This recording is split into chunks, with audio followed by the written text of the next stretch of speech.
My birthday is coming up, and my wife Becky said she's gonna bake me a cake herself. She even signed up for a cake-making class. She's really into it, spending 2 hours after work every day at class. Every night, she'd bring home her latest baking creation, getting better each time. On my birthday, she came in with a big homemade cake and opened it up in front of everyone. The gift I gave her in return was a photo album. Each page was filled with intimate pictures of her and the cake instructor getting cozy. She had no idea that every night she was supposedly learning cakes from David. I was outside the glass window watching their romance unfold. Becky finally learned how to make a beautiful cake. But she lost me, the one who loved her most. With all our friends and family watching, Becky presented a big birthday cake, covered in white cream and topped with delicious mangoes.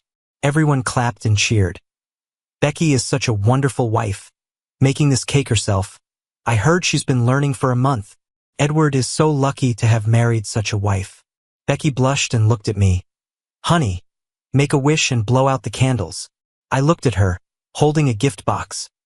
Becky has been working hard, 2 hours a day after work, just to learn cake making for me. I'm really grateful, so I decided to give her a gift.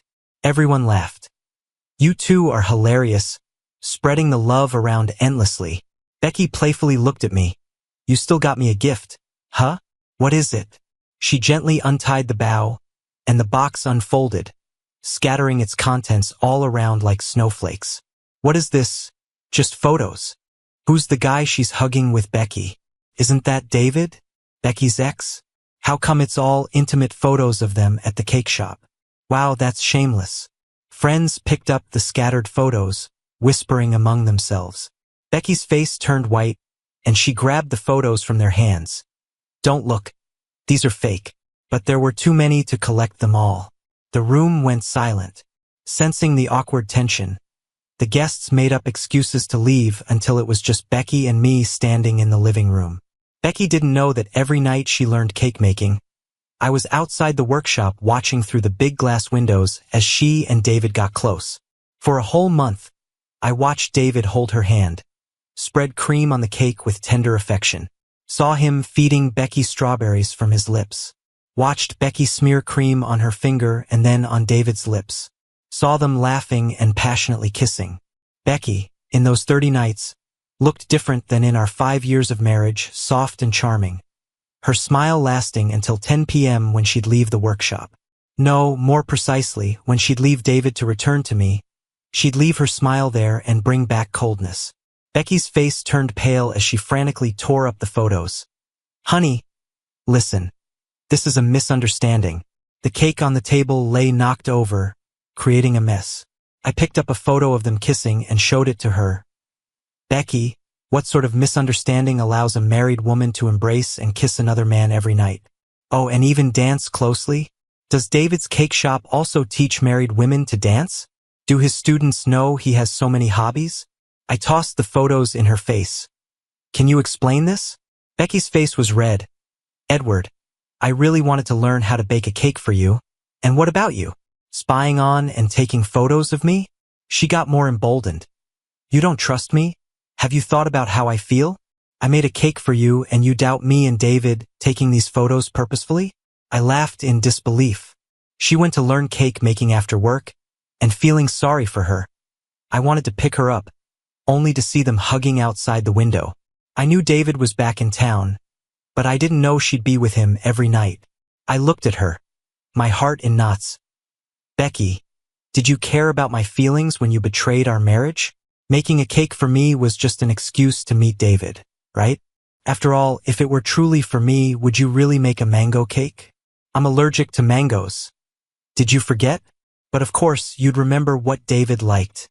How would you remember my preferences? Becky, where's your heart? Is it made of stone? Becky suddenly recalled my mango allergy. Her face turned again, but she tried to explain. I forgot, and besides, the mangoes looked so fresh and sweet. I interrupted Becky, enough. If you had any sentiment left for me, you wouldn't have done this. Becky looked stubborn, tilting her head. I know you're always jealous about me and David, but now we're just friends. Don't taint our relationship with your dirty thoughts. A friendly kiss doesn't mean I broke our vows. Today was my class reunion too, but I didn't go because of you. What more do you want? Edward, know when to stop. Just then, her phone rang.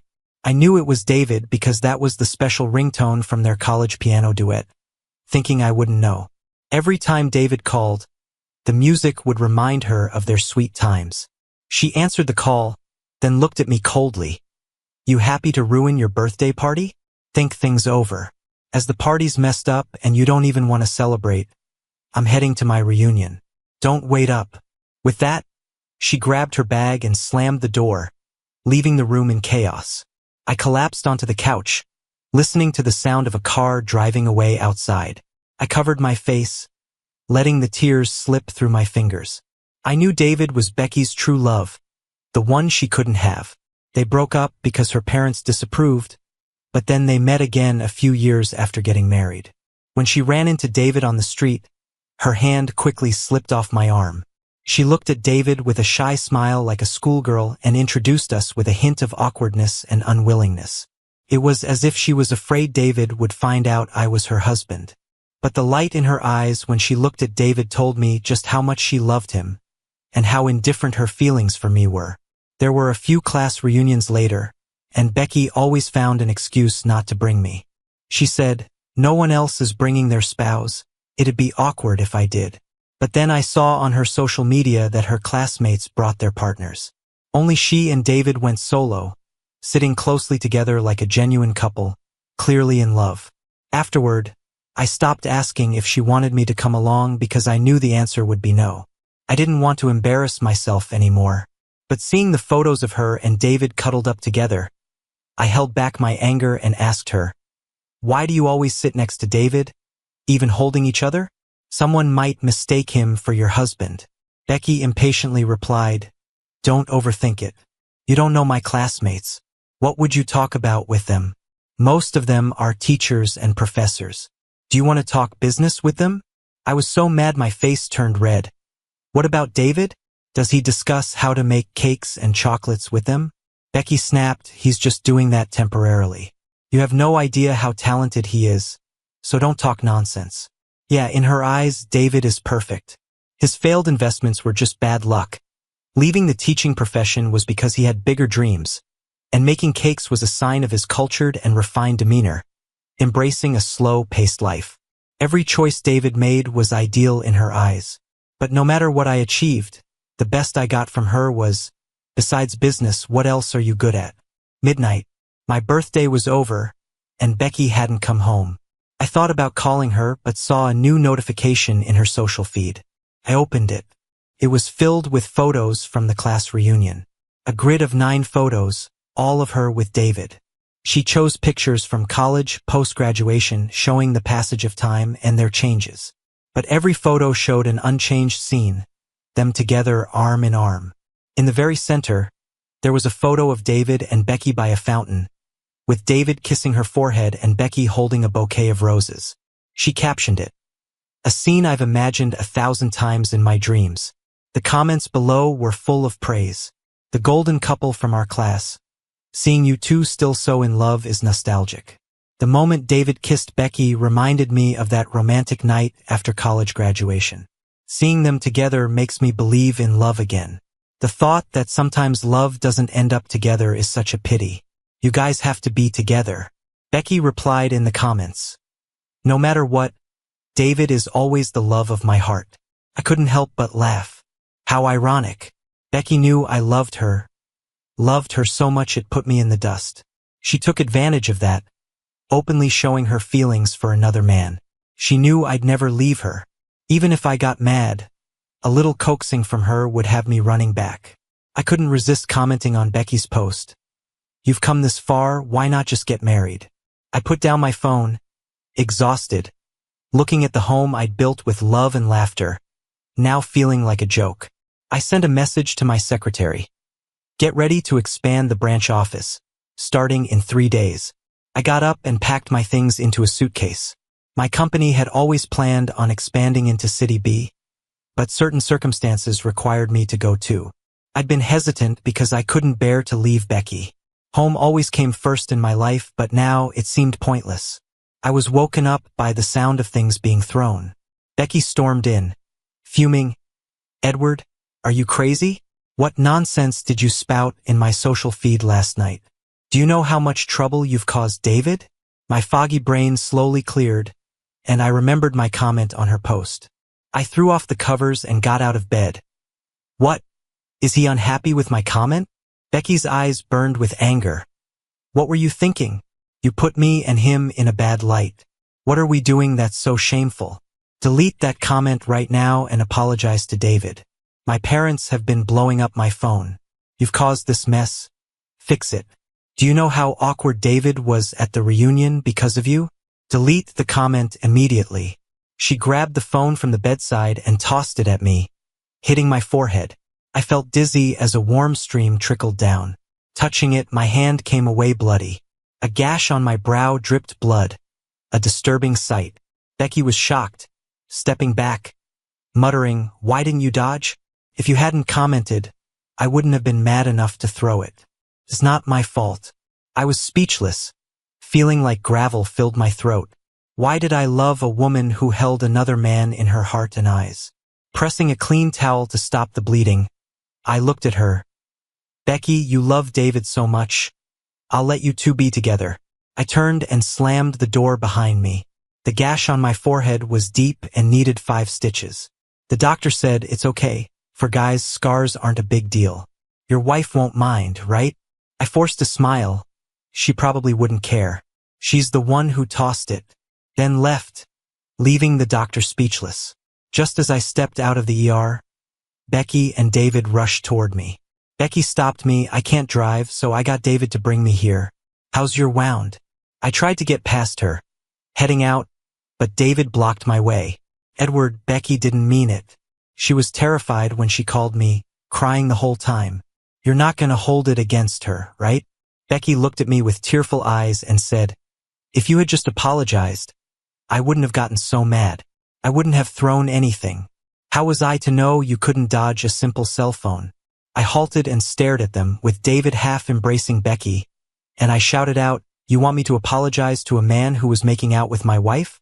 Apologize for what, not being enough into it? Or for not kissing long enough? You two have no shame, but I do. Becky, from now on, we're done. Kiss whoever you want. If someone's into wearing a green hat, go look for them. Becky, we're getting divorced." Becky was stunned. "What did you say? Divorce over such a little thing? Edward, did you get hit in the head or something? Divorce me? Ha! Don't act impulsively. When you regret it later, I won't even look back." I ignored her, went home, grabbed my packed suitcase, glanced one last time at what used to be a warm little home, and walked away. 3 days later, I left City A with a few subordinates and headed for City B. I didn't take Becky's calls and didn't reply to her messages. I left all the divorce stuff to my lawyer. But David called me up. "Edward, are you seriously overreacting? Just a minor injury and you're talking divorce and running away? Do you know how worried Becky is about you? Do you realize how scared and concerned she is being home alone?" I was amused. "David, isn't this exactly what you wanted? If you're not comforting her right now, when will you? I'm not kidding about the divorce. Becky will get the papers soon, and I don't want any more ties with her. Have her sign the papers and give them to my lawyer. I hope you two lovebirds live happily ever after." I hung up on David and blocked him, but Becky refused to sign the papers. She even went to my parents to persuade me. I posted all the cozy pictures of her and David in our family group chat, with both sets of parents included. Those dozens of photos in the group were intimate and shocking. I said, "Mom, Dad, Becky said David is her eternal love. I won't be the barrier anymore. I'm happy for them. No need to persuade me. This is a decision I made after careful consideration. Becky, just sign the papers. Let's part on good terms.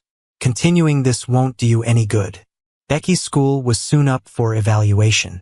If things got ugly, there's no way she would make the professor rank this year.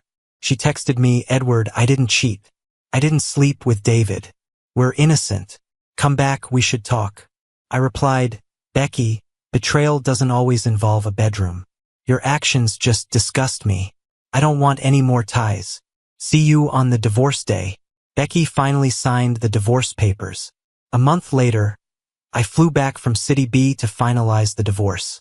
Becky still carried her proud demeanor, dressed in a white dress, intelligent yet beautiful. She looked at me outside the civil affairs office and asked, "Edward, is there no chance left for us? Do we have to go this far?" I touched the scar on my brow, smiled mockingly, and said nothing. She looked at me stubbornly, head held high. "Fine, Edward. I won't take any of your money. I'll prove that I'll live well without you, and you'll regret it." As I held the divorce certificate, I waved it at her. "Goodbye, Becky." Turning around, I said goodbye to a 5-year marriage. I hurried back to City B. So much work awaited my decisions. Love seemed like such an insignificant thing. The next time I heard about Becky and David was 2 months later. They got married. Their wedding was grand, inviting all their classmates and relatives. When I received the invitation, I just laughed it off, as all ties with Becky were over. Nothing about her impacted me anymore. On Becky's wedding day, I happened to be in City A. I thought about it and decided to attend. Becky looked like she fulfilled a lifelong wish, wearing a wedding dress and walking down a long flower path led by flower girls towards David. Guests who seemed familiar with them were whispering in the back. Heard Becky footed the wedding bill. Wow, she's really putting out for him? Who knows? Everyone knows how much Becky loves David. She's probably so overjoyed to marry him that she doesn't care about who pays. Isn't David trying to become a university lecturer but hasn't succeeded? He was also into various business ventures. Becky has connections. I heard she's helping him out. Didn't you see several school leaders at the main table today?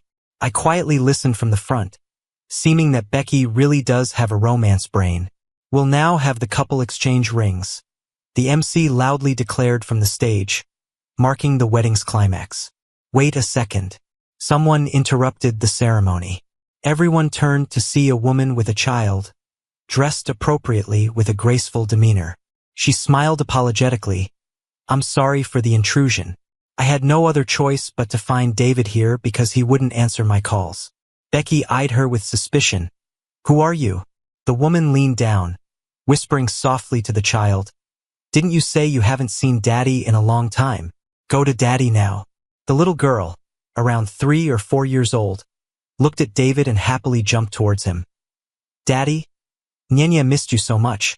Why haven't you come to see Nyenya in such a long time?" The word daddy left everyone shocked. David was married? Whoa, talk about a bombshell. Didn't he say he was always single when he came back? Becky turned pale, like she'd been hit hard. "David? Who is she? Why is this kid calling you daddy? Were you married? Did you lie to me?" David shook his head, looking flustered. "I wasn't married. Don't listen to them making stuff up." The woman stepped forward. "Becky, I'm Clara, David's fiancée. I'm not here to cause trouble. I've got my own job and life. I'm just here to settle a debt. David really wasn't married. He just had a child with me. He promised to give me and the child a proper status. Then he said he was starting a company with a friend and left home to earn money. Then nothing. No child support, and he even took all our savings claiming it was for investment. I couldn't reach him by phone. He blocked me. If not for a friend, he forgot to block seeing him on social media talking about getting married. I wouldn't have found him. David, don't worry. I'm not here to cause trouble or crash your wedding." David stepped forward, saying quietly, "Then why are you here? Go back home. I'll come find you after the wedding." Clara laughed, shaking her head. "David, I don't trust you anymore. I won't believe another word from you. Today, in front of all your friends and family, I just want my money. Then I'll leave with the kid. You don't want to get stuck here with me, making Becky wait in her wedding dress, right?" Becky rushed up, demanding, "David, what's going on? Didn't you say you only ever had room in your heart for me? How could you have a kid with another woman?" The kid, scared by Becky's reaction, hid behind David. "Daddy, I'm scared." Becky pushed the child's hand away. "He isn't your daddy." David picked up the child. "Becky, the child is innocent. Let me sort this out and then I'll explain everything to you. Becky's eyes were red, tears ready to fall. You lied to me. You have a kid and a fiancé. Now, at our wedding, you're causing a scene, David. You're wrecking my life. Do you think that's fair? She threw her bouquet at David, petals scattering all over. David tried to calm her, all while holding the child and facing Clara, who looked at him like a vengeful goddess. Becky's dad stood up. David, explain what's going on. If you don't, there won't be a wedding. David quickly explained. Dad, this is from back when I was young and stupid, a mistake from getting drunk. I know I messed up. I'll fix it right now. Ignoring the child's cries, he put the child down and didn't look back. He took out his phone to transfer money to Clara and then shouted, I've returned your money. Satisfied now? Get out with the kid already. Clara took the child, glancing at Becky. Take my advice, know who you're getting involved with. David used me up and threw me away when I was no longer useful. Beware, you might be next. When he was with me, I invested hundreds of thousands. But he was a lost cause. When I ran out of money, he moved on, and I think you're that new branch he found. Good luck. Also, David, this child is no longer connected to you. She'll take my last name from now on. With that, she led the child away, leaving behind only the child's cries off Daddy catching people's attention.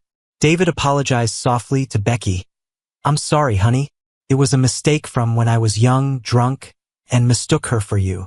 She had the child without telling me. I paid her back. I promised not to see her again. The wedding was already underway, and Becky was stuck. Continue and lose face or back out, but it seemed like there was no way out but forward. Becky and David's wedding ended like a spectacle, but word got out about what happened. Becky, who prides herself on being strong, lost face at her wedding, leading to a big argument with David. But there was no undoing what had happened. After David sweet-talked Becky for a while, she started to feel better. After all, the woman left with the child and won't return. David was someone she'd always loved, so maybe it was best to move on. But I saw in her group chats that they were talking about how David couldn't land a university teaching job again. At the wedding, Becky invited her school's leadership, probably hoping David would make some connections. But the whole wedding debacle left a poor impression. Who would trust a man involved in such a mess before marriage, abandoning a child? He didn't properly end things with his fiancée before marrying Becky. What a disgraceful move. A few months later, after finishing work with my branch, I returned to City A. I happened to be going for a friend's birthday dinner and wanted to buy a cake. My friend stopped the car, and I looked up, realizing I was at David's handmade cake shop. I stayed put in the car, stunned. In only a few months, things felt so different, like something from another lifetime. I saw a sign on the door that read, Cake making lessons available, one-on-one teaching. Through the glass window, I saw David laughing and chatting with a young, beautiful girl as they made a cake. It was a familiar scene, only this time the woman had changed from Becky to a pretty girl. David gently held the girl's hand, showing her how to spread cream on the cake. They exchanged smiles often. I let out a mocking laugh. Some people never change. While thinking about this, I saw a woman with messy hair rush into the cake shop. She yanked David and the girl apart, landing a slap on the girl's face. You homewrecker, I'm going to teach you a lesson. Dressed all dolled up to make a cake? Who are you trying to seduce? I looked closely and realized the crazy woman was Becky. The girl covered her face, tears in her eyes, hiding behind David. You're crazy. What are you doing? I'm just learning how to make a cake from the teacher. I didn't do anything wrong. Becky tried to strike again, but David pushed her away. Becky, have you lost your mind? Throwing a tantrum at home isn't enough. You have to cause a scene at my workplace too? Do you really want to ruin my career? I was just teaching a student to bake, and you storm in here hitting and yelling. Apologize now. Becky looked at him in disbelief. You want me to apologize to her? She's flirting around. Do you think I don't know about your little fling? Now you want me to say sorry? David, is this how you treat me? I fill your bottomless pit with money, but you take my money and go on dates with pretty young girls? Do you have any conscience, David? Do you realize what I've given up for you? And now you cheat on me, living it up. I'm done with you. She lunged at David, trying to claw at him, mad with anger. David shielded the pretty girl and pushed Becky aside. She stumbled and hit her waist on the edge of a table, crying out in pain, and curled up on the floor, moaning. The pretty girl fell into David's arms, crying. I was terrified. David comforted her. It's okay. Don't be scared. She'll calm down eventually. Then he shouted at Becky, who was lying on the floor.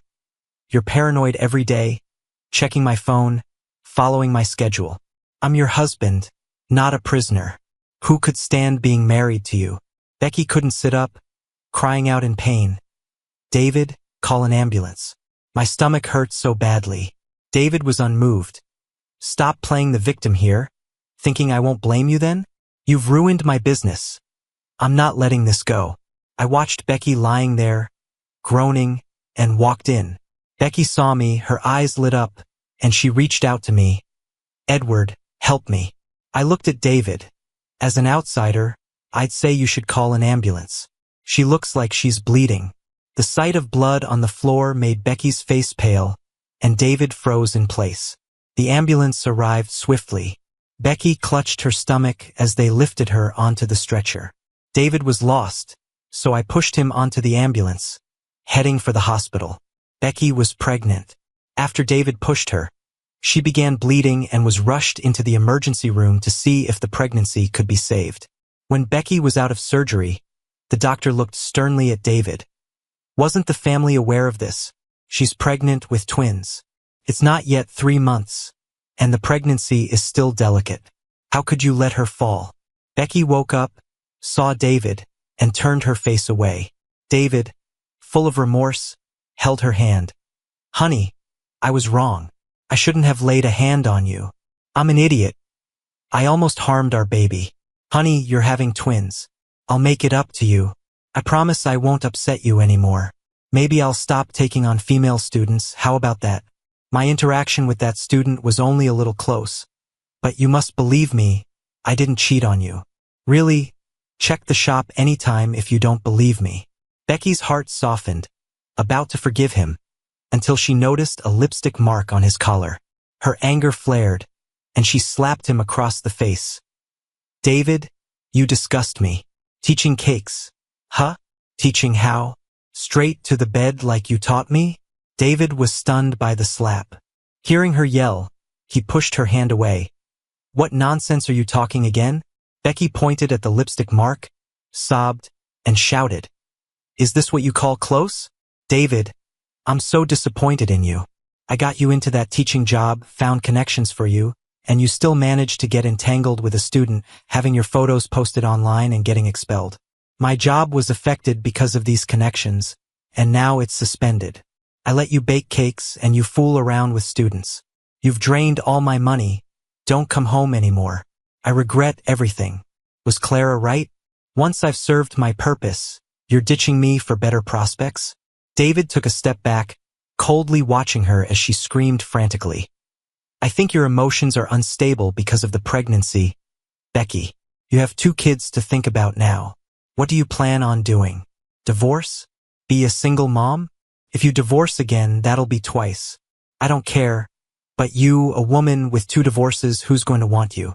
Becky, besides me, no one would want to be with you, you know that. Calm down, I'll come back to see you tomorrow. Saying this, he slammed the door and left. I stood outside, watching David storm off in anger. I opened the door, seeing Becky inside, crying her heart out. Seeing me, she stopped crying, forced a smile, and said, Edward, thank you for saving me today. She hung her head, tears splashing onto the bed. Crying, she said, Edward, I was wrong all along. I betrayed you for a heartless man like him. My current fate is the karma I deserve. Do you know David has absolutely no skills? He's always dreaming big but achieves nothing. He spent all the family money and maxed out credit cards, leaving me to pay the monthly bills. I had no money, so he made me borrow from friends and family to fill his endless pit. Meanwhile, he's out flirting with other women. Everything he said was a lie. I thought I found a good man, but turns out not so much. If I could choose again, I wish I'd never met him. I listened quietly and then said softly, Becky, this was your choice, but life has no what-ifs. I heard that the next day, Becky aborted the child and decided to divorce David. David didn't agree because he was deeply in debt. Without Becky, he'd be homeless. He clung to Becky, refusing to divorce at any cost. Their divorce case dragged on for 2 exhausting years. It ended because David got a cake-baking trainee pregnant. Her boyfriend came over, beat David half to death, and the next day someone found a limping David lying in the cake shop. Becky finally used this incident to force a divorce. Becky got suspended from her teaching job. She finally decided not to teach anymore, resigning to move to a remote mountain area to teach underprivileged kids. And David? He was chased by creditors everywhere, living a life of hiding. One day, I was driving my girlfriend to get some dessert. She insisted on a particular strawberry-filled cake. We drove around half the city and passed by David's old cake shop. It had long since changed into a clothing store with no trace of the past. My girlfriend playfully tugged at my ear. What are you staring at outside? Are you looking at another girl? I'll get jealous, you can only look at me. I turned to her, smiling. I saw a jewelry store. Made me think, it's time for us to get married. She smiled, throwing her arms around me. All right, let's get married.